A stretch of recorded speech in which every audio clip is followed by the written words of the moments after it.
Good morning friends, welcome back to my channel. তোমরা সবাই কেমন আছো? আশা করি তোমরা সবাই ভালো আছো, সুস্থ আছো। আমিও ভালো আছি। আজকে একটা ছোট ভিডিও নিয়ে আসলাম। দেখে বুঝতে পারছো কি বানাবো? আজকে বানাবো হচ্ছে ক্ষীরের পাটিসাপটা। তো সেটার জন্য নিয়েছি আমি সুজি, এই যে সুজি, ময়দা,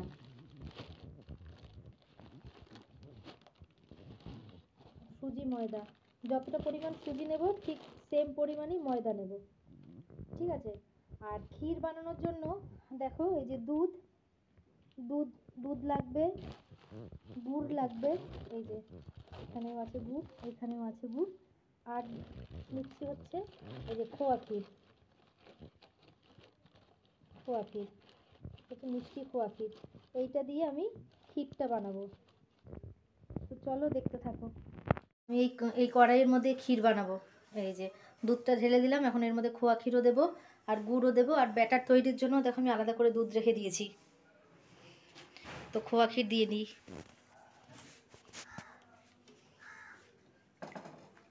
এই দেখো খোয়া ক্ষীর ফির সব আমি করে নিয়েছি। আর এই যে গুড়টাকেও থেতো করে নিয়েছি, তাহলে গুলতে সুবিধা হয়।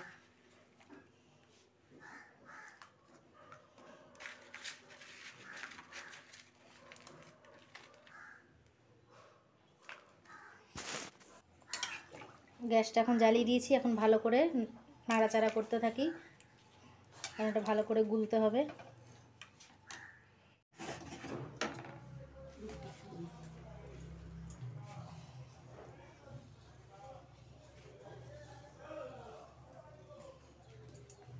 আর এই দেখো এখানে ব্যাটার, দুধ, গুড়, সুজি, ময়দা সমান সমান পরিমাণে। এই দেখো আমার ক্ষীর রেডি। এই ক্ষীর করার সময় ভালো মতো মানে সব সময় খুন্তি দিয়ে নাড়তে চাড়তে হয়েছে, নাহলে তো ডেলা পাকিয়ে যাবে, লেগে যাবে। হাতের অবস্থা খারাপ হয়ে গেছে, হাত পুরো ব্যথা হয়ে গেছে। দেখো ক্ষীরটাকে আমি পাত্রের মধ্যে ঢেলে রাখলাম। এর গাঢ়ত্বটা দেখে বুঝতেই পারছো, এরকমভাবে নামিয়েছি, কারণ বেশি পাতলা করলে কি বলো তো, পিঠার ভেতর থেকে বেরিয়ে যাওয়ার চান্স থাকে। এই আর এই হচ্ছে ব্যাটারটা।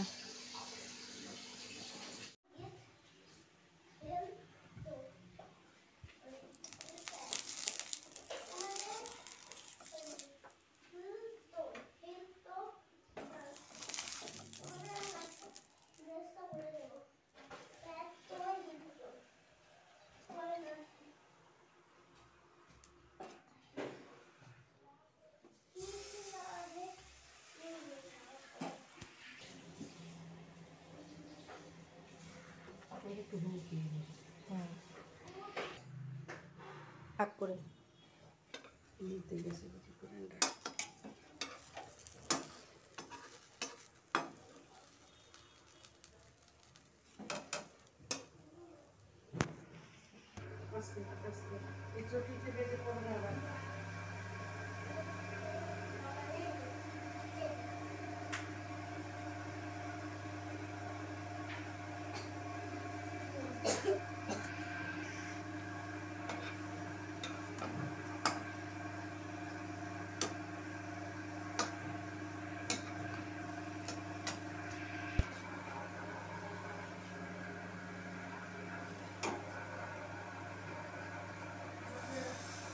ঠিক আছে।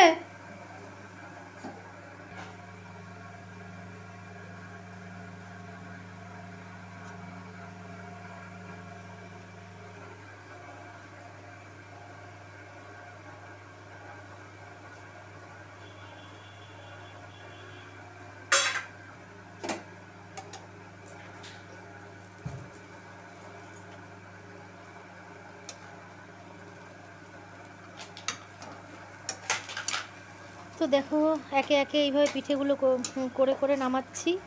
অনেক টাইম সাপেক্ষ ব্যাপার, তাই না? তবে কিন্তু ক্ষীরের পাটিসাপটা খেতে কিন্তু অসাধারণ লাগে।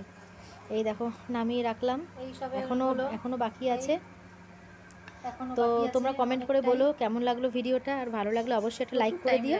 আর যে বন্ধুরা আমার চ্যানেলটাকে এখনও সাবস্ক্রাইব করোনি, যদি আমার ভিডিওগুলো তোমাদের ভালো লেগে থাকে তাহলে আমার চ্যানেলটাকে সাবস্ক্রাইব করে আমার পাশে থেকো, আর পাশে থাকা বেল আইকনটা অল করে রেখো, যাতে নতুন নতুন ভিডিও আসা মাত্রই তোমাদের কাছে পৌঁছে যায়। তো দেখো ফাইনালি পিঠে আমার রেডি, এই যে। আর এখানে দেখছো এগুলো বাড়ির জন্য তুলে রেখেছি, ওই মাদেরকে দিয়ে দেবো। চলো আর এখন খেয়ে নিই, অ্যাট লাস্ট সব রেডি। দেখতে পাচ্ছ ক্ষীর, আর খেতে সত্যি খুব অসাধারণ হয়েছে, মানে নিজে বানিয়ে নিজেই আবার বলছি সত্যি দারুণ হয়েছে, দারুণ। তো চলো তোমরা সবাই ভালো থেকো, সুস্থ থেকো, আর অল টাইম স্মাইল করো। চলো টাটা।